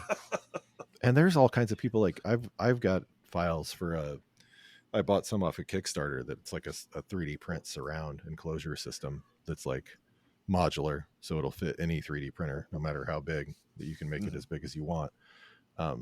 But they're doing all kinds of things like that on Kickstarter and making like obscene amounts of money. So Al, what you need to do is you need to get yourself out on the internet and look at the 3D printer sites. I mean, the 3D model sites, and look for a 3D model of a full scale nutcracker and figure out exactly the fact that you can do this. Here's the model. Look, we can do this. I can print this. Take that to the wife and show her, look, honey, there's a model here for a 7-foot nutcracker, and I could print this for you. Glue it together, take advice from Grant about putting the Bondo and the paint on it, and then we could stand this in the corner at Christmas time. Yeah. but I Or can't do just it without the just printer. do Jeff's way and just print the colors the different color. Make sure it's Yeah. sectioned off Right. at the right spots so that you don't have to I paint actually would. anything. That's the I way to would. go. Yeah, I would enjoy painting, but yes, to that point too. It's nice having the. I had no idea the quality that these things were printing at. A friend of Yeah. mine, Joey Steelblade, sent me a file. He ganged it. We had him on as a guest, and he sent me a file for my cordless battery tool batteries, Festool batteries, and he sells them. So I sent him a message that, hey, I want to buy a couple of these, and he said, I'll tell you what, I'll just send you the file for free because I love you, and now you got a reason to go buy a printer. So I thought I was going to buy a printer, it just wasn't in the budget, and now I got the file. So I reached out to my host, and he printed them for me and mailed them to me, and I cannot believe how I was expecting it to look like spaghetti stacked up, Yeah. but Layer it's lines and just stuff. it's smooth, and I was like, this is, you couldn't tell me Festool didn't make Yeah. that. you know The Yeah. layer lines today compared to the layer lines of several years ago.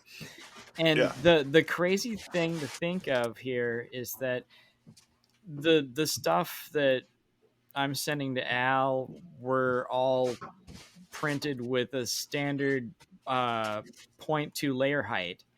So with everything you've got there, that's a 0.2 millimeter layer height. Mm-hmm. The bamboo That's goes so down to clean. Yeah. 0.08, I think, with the normal nozzle at least.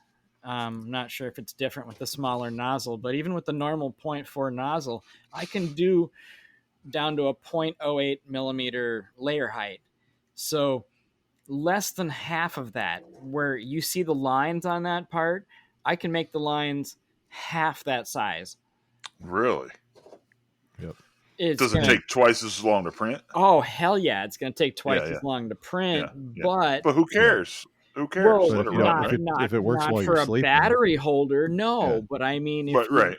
if you need something that's got the level of detail that, say, Chris Rayleigh puts out, you need to use the 0.08 layers for, Yeah, yeah, that yeah. level of detail. I mean, I don't need that for much, but the hmm point is you're impressed by the layer lines, and these machines can do More than mm, people are doing with them. well, yeah, at least they can make them less than half of that size. Yeah, that's crazy, crazy. It's pretty awesome. Yeah, and I also have a Elegoo Neptune 4 Max. I bought it about a year and a half ago, probably, just because I wanted something big. Like I wanted to be able to print like a full size helmet or something like that. Um, and it's not up to the bamboo standards. Like the layer lines are much more defined. They say they can print up to the same speed, like up to the 500 millimeters a second or what. It's like, no, if you run it No, more than 300, then it fails. And yeah. it's just So it's not. like a structure printer that you're going to Bondo for sure. Like Oh, it's for fine. sure. It's Yeah, fine I for use that. it. Yeah. I've used it for like my battle droids. I'll print the body because that body doesn't fit. Like his chest torso doesn't hmm fit on a regular bamboo, so I'll print that. The pit droid's head, if you want to do like the animatronic head, like the base of it, you can print it all in one shot instead of three different pieces that you'd have to glue together in Bondo. So I do So you things like can that, but so you can print pretty much on any 3D printer. It's just how many pieces you're going to have. yeah, yeah. Okay. Right. But like Okay. the big printer I bought to do the big things, but sometimes I'm like, God, I'd almost rather just print it on the bamboo and just deal with the seam because Right. Right. it's not as reliable. The layer lines are bad, but now the bamboo has their big printer. So if you want to spend $2,200, or if you don't want the AMS, it's what 18 or 1900, I think. Whew, that's Yeah, crazy. So is the A1 going to be cheaper because they got a new printer now? probably No, not. it's going to go more expensive because of Tariffs, everything's tariffs. going So up. Just count on yeah, everything costing it's twice as reality. much. This is a Chinese company. Yeah, they're Yeah. Yeah. It's a Chinese company. Yeah. Chinese company. You can brag about how this may or may not fix U.S. manufacturing in the next 2 years after we're able to gear up for it. assuming that we can get the raw materials through the tariff problem. Yeah. But But you in can't. the meantime, it's not going to do well for the price of Chinese goods like bamboo printers, for Yeah. example. I'm Uh-huh. strongly considering getting another printer right now, just because the I was stuff gonna I've say, been is it selling too does pretty late well. or No, they're still locked in right now. The price is still the same. I keep yeah? checking every day, but Oh, you the check only every thing day. holding me back right now is I procrastinate too much and I didn't do my taxes fast enough. So I'm waiting to see how much I owe on my taxes before I pull the Yeah, you trigger don't. on another printer. But even at like even a mini, even an A1 mini would be perfect for the stuff that I'm doing right now. Yeah. I just need the AMS. I need the multicolor. So here's a Bamboo A1 3D with a AMS 529. There you go. Does that sound right? Yep. Yeah. Oof, that's a lot of money. Do I Well, if need you, the AMS? no, I mean, I do, but I don't. For what you're talking about doing, you Do you probably want don't. to do you want to print anything with more than one color? I don't know. I've never printed anything. Well, probably 80% of my stuff would not be. Once you do, though, Yeah, that's what I'm afraid of. because you don't yeah. want to It's buy it later and then it's pay for shipping again. Like, listen, because I've It, seen I some of the it stuff that costs like Drew twice as Witt. much to buy it separate.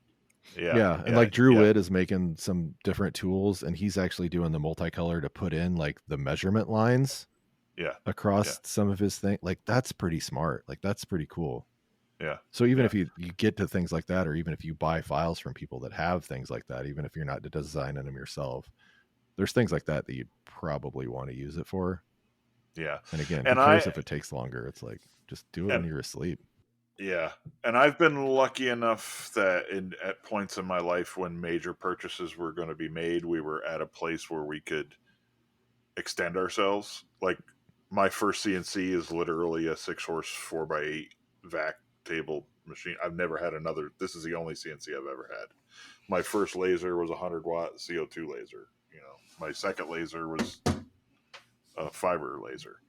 You know, I never did the the what's the one we were talking about last week? Oh my god, with the belts, the not Oh, the vec, not the V carve, the oh, yeah. X The what is it? X Inventable X carve. X X carve. carve, X X carve, carve. Yeah, X Yeah, carve. Yeah, yeah. I've never, 17,000 screws yeah, in little yeah, fucking yeah. plastic baggies.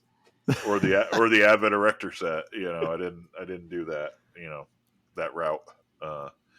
So I mean, I don't have the money right now to do it, but like, should I look at something bigger than the A1? I think the A1's good. Yeah, I Honestly, mean, like what's the I Well, have an A1 and I love it. the Like it does everything you need it to do. it's great.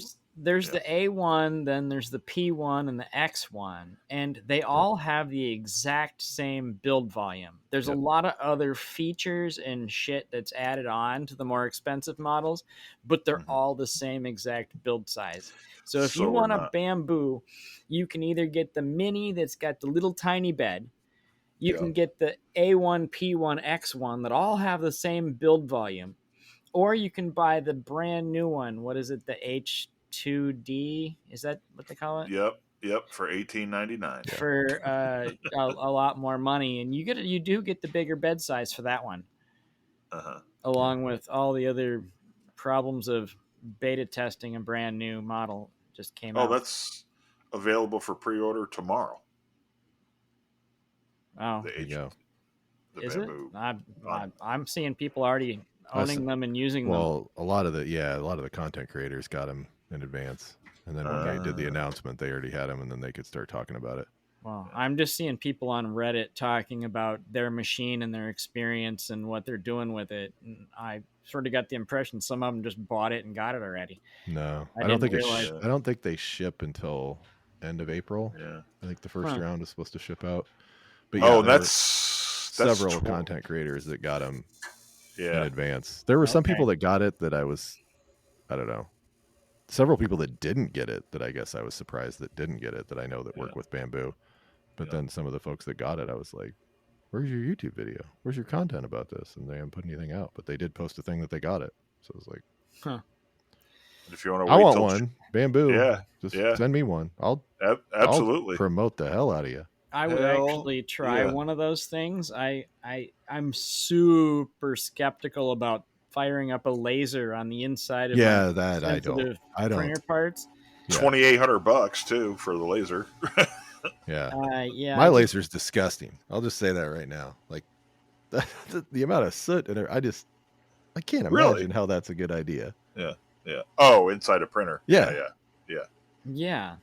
like you're not even like with our AMS for the Care if it's got a P1P I HEPA have. filter. You're not even supposed Right. to. You're not even supposed to use cardboard spools in the AMS because they say that the cardboard fibers can wear off and clog up things. I'm like, well, how the hell are you going to run a laser in one of these things then if Yeah, I can't even put yeah. a cardboard spool in your AMS? Yeah, I'm I've sure got it's different parts and I'm little sure they've thought plastic this out, but covers like, for my cardboard spools. yeah, I did too because I was told, Yeah, like you shouldn't do this. But if you're going to put a laser in these machines, like that's going to kick out way more crap than a cardboard Yeah, spool yeah, running on a plastic yeah. spindle, it just doesn't sound like a good idea to me. No. And like, I don't know, the build volume of that small, like, what are you really going to laser in there? I don't know. Yeah, I don't know. I'd like to have the bigger build volume for the printer though. Yes, Yeah. But absolutely. yeah, without the laser, and you know the other thing that gets me is I understand there's problems with the slicer, but when I first saw that, I had hopes with the dual extruder that you could put like a point 0.4 and a point 0.2 in there, so you could do your main print with the point 0.4 nozzle, and then you could switch over and put in the little tiny details with the point 0.2. But apparently you can't slice it for Mm. different heights and different shit. So you can only, That'll come around eventually, though, probably. yeah, they'll probably figure that out eventually. But I mean, for right now, you can put whatever size nozzles you want, but they both have to be the same. I was sort of Hmm. disappointed to see that you can only take one, that there's still only one output from the AMS unit. The AMS version 2 still only has one output. So if you want to use the dual nozzle system, you either have to have two AMS units or you have to have the second roll hanging off the back. Hmm. So you can't just have it alternate between two colors in the AMS Right. because there's only one output from the AMS unit. So Huh. it would be useful for Gotcha. lots of shit like what is it, that support layer interface where it's like the top layer of the supports has a different kind of material for it. That'd be good because you could just hang that support stuff in the on the back of the machine, and then you could just go Oh, ahead yeah. and do a color print, and then anytime it needs to print support interface, it just pulls it off the other one and it doesn't need to Or if you're color just switch. like a straight 2-color print, right? Then you Right. wouldn't have poops, right? Like there wouldn't No, be any, because you just have to hang one of the colors off the back of the machine and put the other one in the AMS. yep. So I Yeah, mean, for a lot of the stuff I'm doing, it that would feels definitely be like they're on the beneficial. right track, but I don't think they've quite nailed some of that shit yet. It's I gonna like get the better direction they're all the time. going, but Yeah. anyway, we should probably move on and hit some things of the week before we get too late, too close toward Al's bedtime here. You missed it. You're past Yeah, that. yeah, yeah. We passed that already. Well, we should probably move this along so we can get him to bed before he falls asleep on us. Did you bring anything interesting for a thing of the week? You start with me. Sure, why not? You're the host. You're the Um. guest. So, well, we probably touched on mine a little bit, but I'll reiterate. Um, Al, you got to watch Andor. Come on, like go watch Andor. Season 1 is out Okay. there, and the Lucasfilm people are trying to promote it a whole bunch. So you can even watch it for like free on YouTube. I think right now it's Oh, on Hulu now, as well okay. as Well, I do have Hulu. the traditional Disney Plus. So you should go watch that. Season 2 is like in 2 weeks. Very stoked. Okay. Okay. I'm watching What's all the what? things. What's the quick premise? Where does it pick up in the? It is 5 years before Episode 4, the original Star Wars, Okay. and it is kind of the tale of how the rebellion begins centered around this character Cassian Andor. Okay. And it's kind of his journey, but it's got all of these a whole bunch of other characters, good and bad. Yeah. And it's written And by it's done. Tony Gilroy's the showrunner, and he did the Bourne movies, and he did Michael Clayton. Michael Clayton's Okay. a freaking Okay. fantastic movie. All right. So there's real life human actors. It's not like an Yes, and Avatar there's cartoon. no lightsabers. There's no force sorcery. It's all like people, rebellion, oppression. Like Okay. they have never a TIE fighter has never sounded so terrifying as it has in that show. Like they do Okay. such a good job of making these guys Okay. seem so awful. It is so good. And I'm very stoked for season 2, and I'm very excited about the robots we're going to see. Andor. And I would just say, to kind of smuggle in a second pick of the week, I mentioned Sure. Droid Division before, and Mr. Baddeley. That's where I get all my droid stuff. Droid Division just came out with their B2 battle droid. I have not bought the files yet. I'm probably going to do that soon, but it's another like 20 roll filament droid that's 6'6" tall or something like that. He's massive. But he's one of the droids from like episode 2. I don't think he was in the first episode 1 Star Wars, but he was in The Mandalorian. He's the droid that almost shot Mando. If you ever watched The Mandalorian when he was a little kid, the scene, the droid that came in and almost shot him. Seen parts of it. I'm the terrible Star Wars Gen Xer. Yeah, but they just released the full size files for that droid, and again, a couple hundred parts probably. It'll take you forever to print it, but they're Nice. the work they do is incredible. And again, Michael Baddeley, Mr. Baddeley on Facebook, Patreon, it's like $1 a month. It's literally $1 a month. And if you pay $1 to his Patreon, you get like every single astromech droid ever. If you want to 3D print your own R2D2, it's $1. Like you could literally pay Really? $1 and get all the files and then just quit. I mean, I've been paying him the whole for probably 2 years now. But My wife's gonna divorce me. dude, get started. There's gonna be droids Everybody everywhere. get started and he's got like Chopper from Rebels. He's got like the little B1 dude from what's the guy's name from the video game Jedi Survivor. He's got Dio. He's got BB-8. You can print any droid, like anything, God. and it's $1. Cool. I would really, really like to have an R2. Yeah. I really would. But I mean, that's a whole fucking rabbit hole. Like, Oh yeah.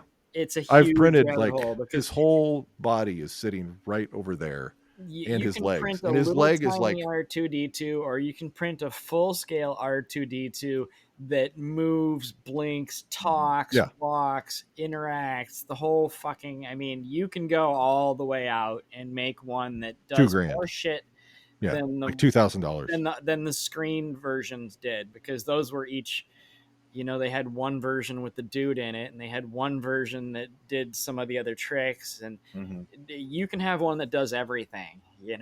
They're better than the screencast versions. I don't know. I just can't see myself printing or spending 2 months of my life or 2 years of my life. I mean, fuck. How long did we hear Bob talking about his before he finished it? It was a couple year project for him. I get why he split that YouTube up into But- like eight separate. And videos, what's that droid cost? Like that's more than 3D. He made a real. Oh yeah, his is made of aluminum and steel, and he's got all kinds of stuff. Like mine's 3D printed, but still, even if you 3D print it, like you've got to buy the motors and the drives and the servos, and the Arduinos and the Xbox controller and all the lights and LED, like everything else that you're not 3D printing that's not filament that goes into that thing. That's a ton. Yeah, I think I'm gonna start small. I saw an R2 go by the other day in a video. I'm gonna have to find the file. It was a small tabletop version of R2D2 where you put your Google Home speaker on his head. Oh, nice. And that's the top of his head. It might have had the grid that goes over the top of it, but I mean the home speaker is the top of his head. Yeah, because I use her. I have a Google Home in my family room. That's I'm not an Alexa person. I've never gotten along with that chick. but the Google Home and I, I yeah, we get along. she's my We seem to side get chick. along. I sort of get along with the Google Home chick, but I'm thinking I need to print an R2 to go underneath that. I think I'll start there and Absolutely. I'll decide whether I need to go bigger or not. One Yeah, and one more that plug for the dudes that do the droid division. So the pit droid files that I bought, it was over 2 years ago. They've got like a whole community of people that will go in and like mod things and make things, and like he does not, he says like, I don't do animatronics, I just make the droid files.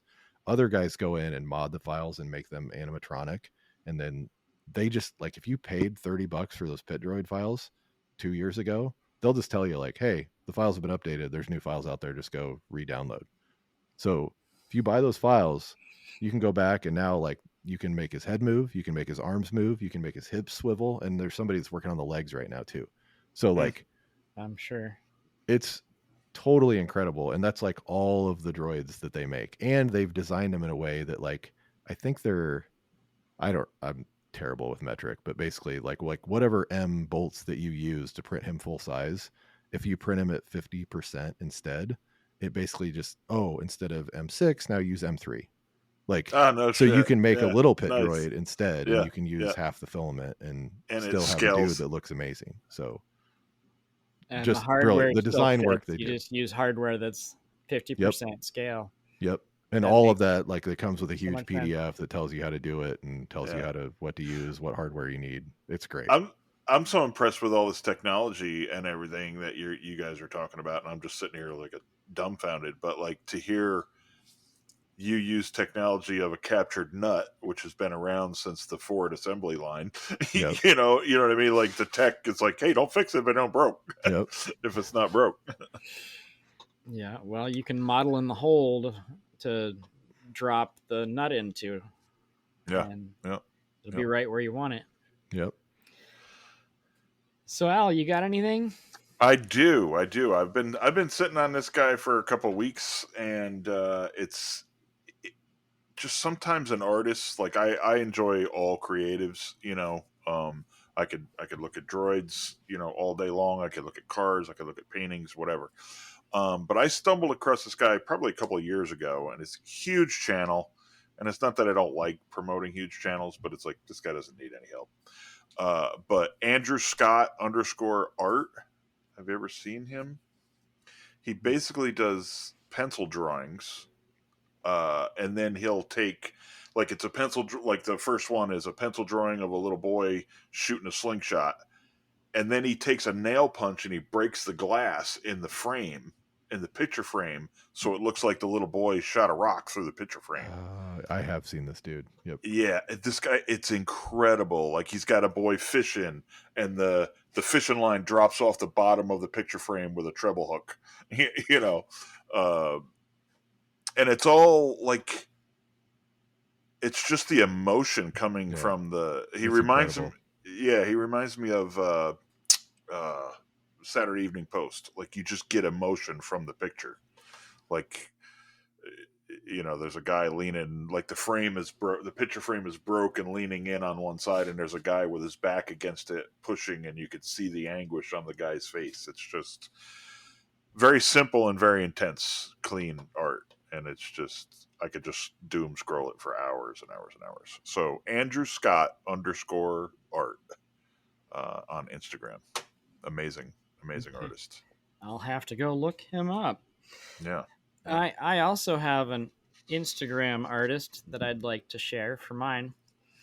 Um, Different kind of art than I normally do. This guy is a painter, and Mhm. he does some special kind of paintings that are sort of fun. This guy's name is Chris Jacob, which is Chris Jacoub, and he will he will paint a picture, and then he'll make a big puddle of paint.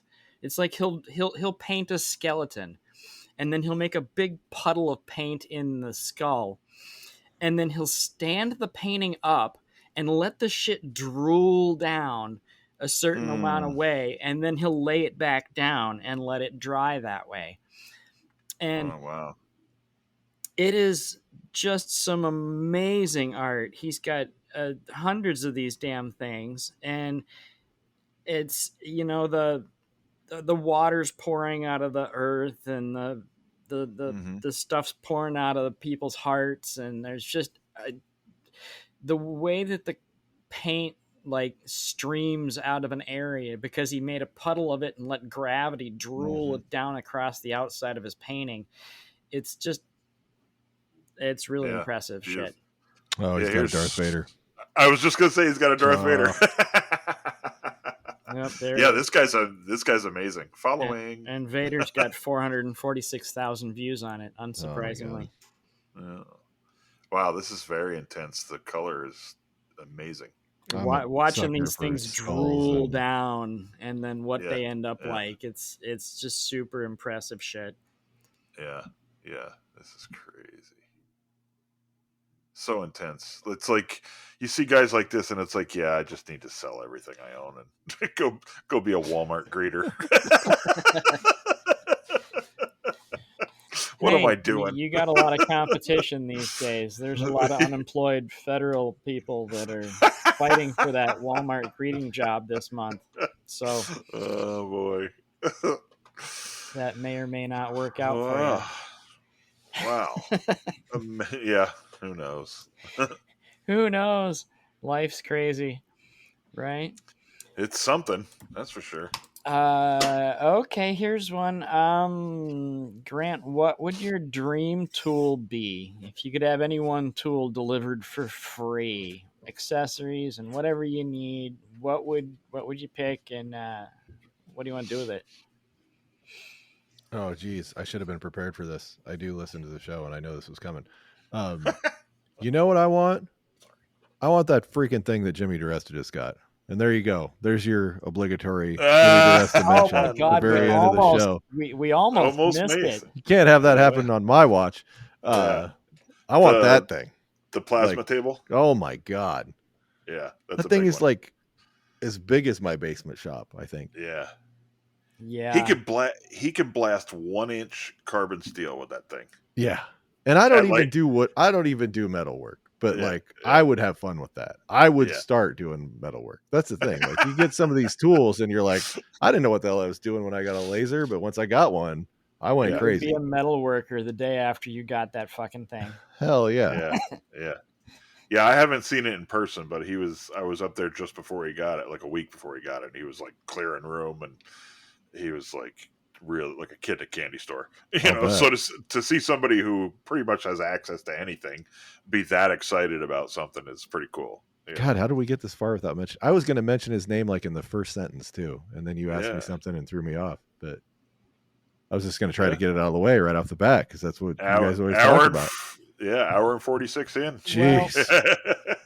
Well, 12 episodes in, and I don't think anyone has intentionally just thrown out Jimmy just to maintain our streak.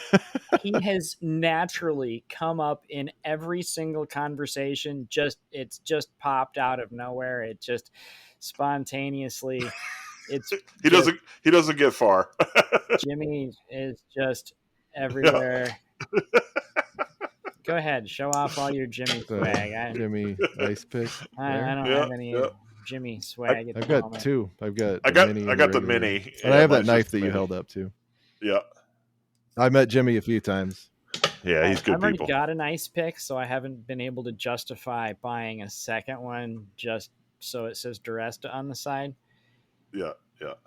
I was originally going to say I was excited to be here, that I was the episode following Jimmy, and then I realized, no, I'm not. Mary Lou was last week, so I'm not the one following Jimmy. Dang it.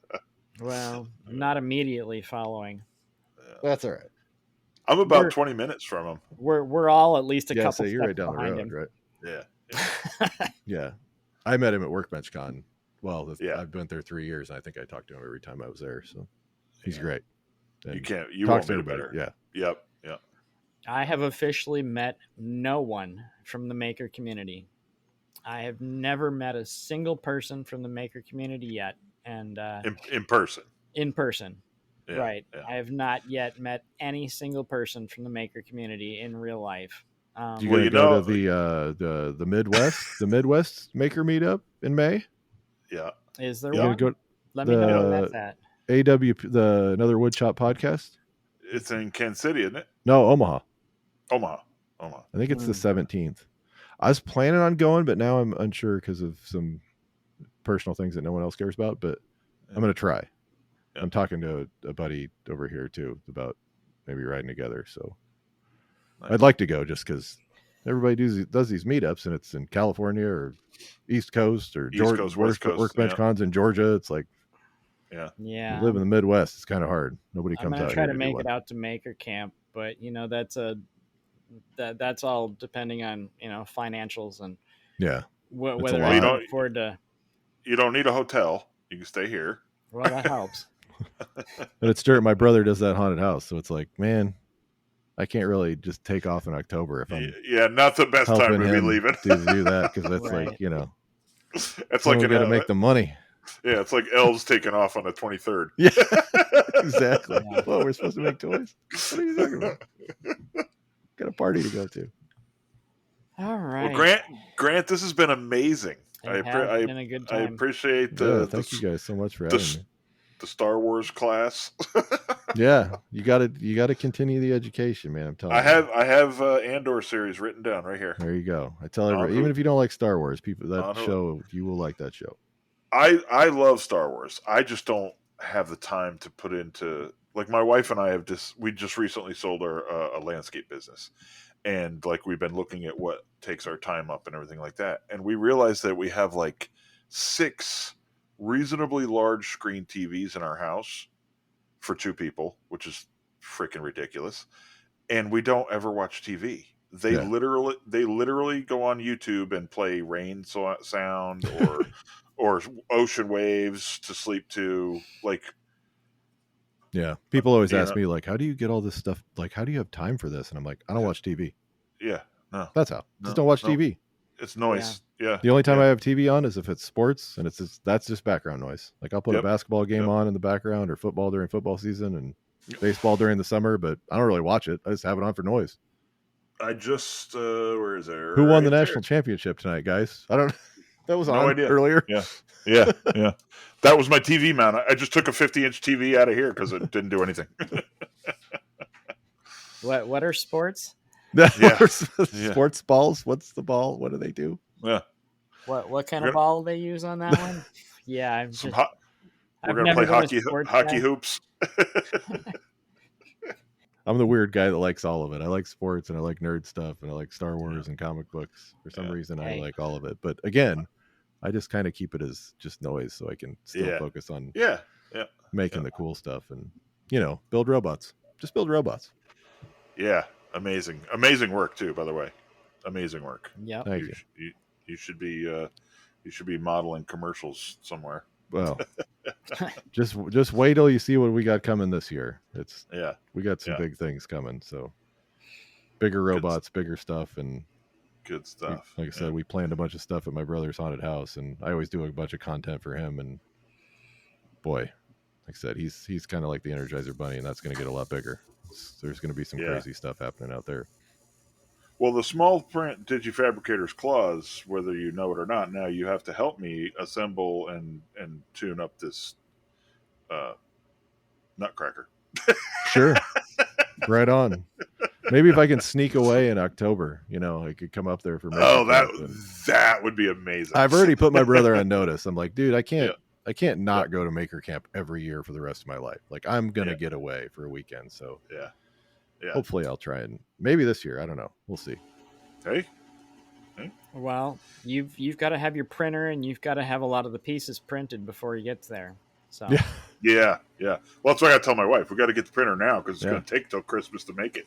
Yeah. it's gonna take a few hours of printing to get a 7-foot nutcracker standing in the corner of your room. Or just be like me. If you have 2 bamboo printers, like It you can gets build done one of twice these as fast. dudes pretty damn fast. You print the smaller parts during the day. You print the 12-hour prints right before you go to bed.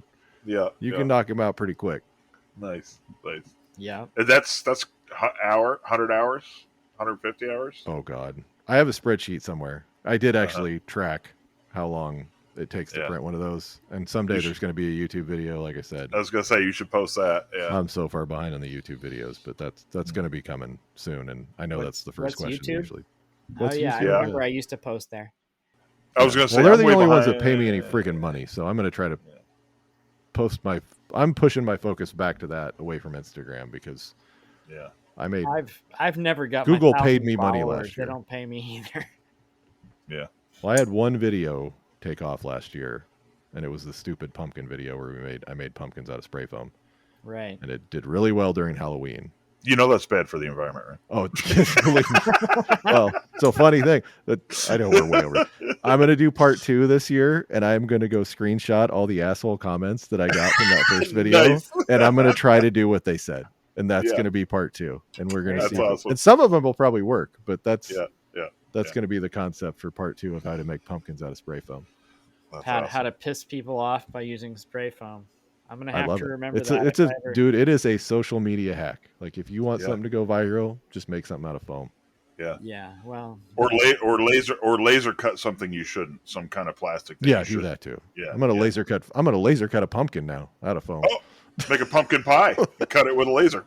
I think people did that. I think I've seen that. I've never seen him cut the pie. Well, engrave. They tried to but do an they will engraving out of pumpkin definitely pie, right? Burn the pattern on the top. Yeah. Yeah. I've seen him burn the pie symbol on the pumpkin pie for Pie Day and shit. Yeah, I've seen that for yeah, years. yeah, It yeah. supposedly smells absolutely awful. Oh, yeah. But tastes delicious. Yeah. No, I don't think it's supposed to taste good either. little extra carbon in there You to don't make know the till you pumpkin try taste it. smoother. Yeah. I don't know if I want carbon on my pie, but Yeah. hey, it is what it is. I mean, you gotta at least fake a bite on camera. Oh yeah. Oh well, I guess we should probably wrap this up here. So I definitely like to thank Grant for coming on the show, and Definitely. everybody who enjoyed the show should go follow Grant, who can be found on Instagram under Dad Crafted. And where else can we find you, Grant? All the thing. Well, so my Instagram is dad_crafted because somebody beat me to it. But everything else, it's just dad crafted. All one word, no spaces. YouTube, Facebook, occasionally TikTok. Although I don't really put much focus on that. But yeah, go watch my old YouTube videos that only have 400 views. That'd be great. I am. I'll do that right now. There you go. Watch the sledding video. That was a classic. I've seen that one. All right. Well, I'd also like to thank my co-host Al for taking the time to hang out again and ask all the good questions, as well as thanking all of our listeners for taking the time to tune in and listen to us talk about our tools. A huge thank you to our current patrons for their support. So many thanks to Adam from BKR Customs, Ed Swanson of Ed's Clocks and More, and Eric from Overall Maker Works. If you enjoyed listening and would like to help support the show, you can share it with your friends, leave a review, or you can join our Patreon. You can find our Patreon at patreon.com/digifabricators. We've got a Discord server open to all listeners. Our patrons get access to an exclusive patron channel in our server where they get to hear about our next guest before the public.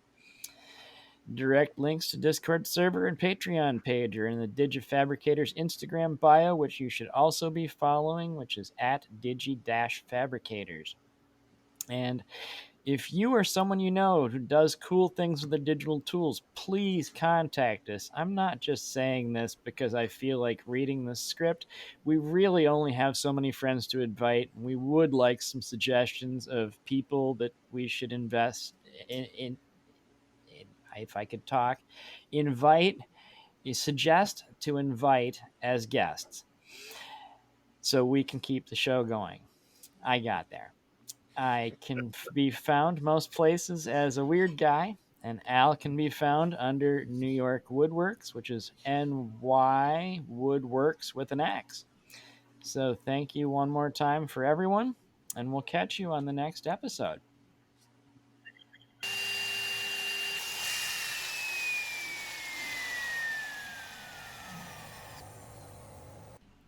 Sweet. Nailed it.